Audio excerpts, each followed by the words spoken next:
umeniita nikasema leo wacha nikuinterview. Sasa unafanya kazi nzuri ya kupatia watu wetu good center. Good center. Yes. Sasa ukiamkanga asubuhi, unaombanga Mungu aweke biashara yako inoge ama unaombanga aje?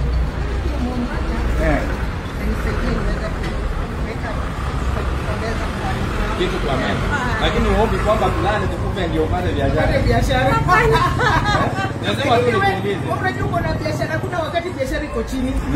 Okay, sasa mimi nakuwa chini sasa. Nakuwa chini. Unishikie hii. Nimezidi kupigwa wapi kama Tanzania. Aribia nataka niseme kuna wakati watu hawakufi. Na hiyo time unasema walai Mungu biashara yangu iko chini. Unaambia Mungu. Watu wale wamekufa. Watu wao wakufe. Sasa mimi ile kitu nakuomba ni hii, uendelee tu kuhudumia watu, uombee watu waishi siku mingi. Ule mwenye siku yake imefika, umtengenezee jeneza mzuri. Na pia watu wanataka kupata wanapata aje sasa ndio wapatie wale ambao wamefiwa lakini kwa bei mzuri. Wanapata aje? Mimi watanipata kwa Facebook. Namba ya simu? Namba ya simu ni 0723 925605. Yes, nilikuwa napita hapa na Facebook nikaona huyu hii biashara tulikuwa tunapaki gari hapa na Will Brother. Nikasema kwamba ngoja tuulize kwani yeye wewe ukiamkanga unasema Mungu si haki hao watu. Mungu biashara leo inoge. Iko chini. Si watu wakufe tu ndio biashara ipatikane. What you are doing? Yeah. What you are doing? It is when get come. Yes. So you are only giving that service which nobody is willing to do, but you are doing it and serving God so that God's people can rest in peace in a comfortable place, a decent place. Sasa Coffin kama hii pesa ngapi?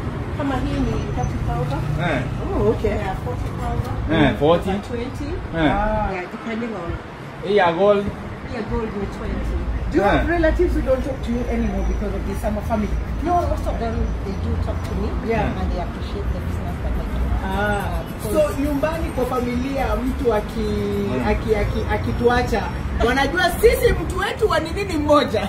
Surprisingly, relatives don't give you business. Sasa hata au kange biashara. No, we don't advertise it because we're not a business. Yeah. So you don't advertise. When the lead comes to Sasa leo mimi nataka kuadvertise free of charge na sikuitisha hata shilingi na uniombee na tuombeane tuishi siku mingi. Mimi nataka nikufe nikiwa na miaka 100 kwenda mbele. Hiyo nao nikifika ile siku Mungu anaamua afanye nini? Amue. Lakini kwa sasa tuombeane, tuombee watu waishi siku mingi, watu wasikufe, wacha biashara iende chini. Lakini watu wafanye nini? Wasife. Lakini wale wamefika miaka ya kukufa, wakufe. maturity Yes, God will determine. Endelea na mboka. Sasa niko na namba yako nitakupea kazi. My name is Marianne. Nice to meet you. Sawa. Endelea na kazi. Hapa ni wapi huko kazi iko wapi? Iko Kikuyu. Just next to St. Teresa Hospital and opposite Green Gardens Hall. Yes, kwa wale ambao mnanitizama, wewe mulika hapa bana.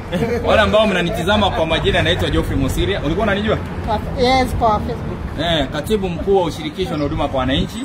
Nimefika kwa huyu dada kumhudumia kusikia maoni yake na nimuulize. Unajua ukiona wananchi wana complain juu ya serikali lazima tuwasikize. Ndio. Serikali inakuhudumia vizuri na wewe biashara inaendelea kunoga. Ndio, nataka kuhimiza serikali watupunguzie ada ya kufanya kazi. Ada? Yes, kufanya kazi. The licensing. Hata wewe unafinywa pia? Yes, it's painful. Right now, yeah. Si wanafaa wajue wakufu wafai kulipa tax. Yes. Kama ni aje? Punguzie na wafanye it easier for us. Sawa. Kuna mtu ameuliza kama kuna labda lipa mdogo. Lipa mdogo iko. Hapana, unajua lipa mdogo itakuwa nini? Yule mwenye ameenda utaambia upata maiti kulipa. Actually we are going there. Lipa mdogo. Yeah. Oh, you know every business will be innovative. Yes. Lakini Mungu Insurance ndiye tuishi siku mingi.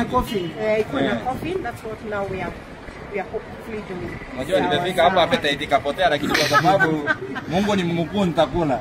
Asante sana.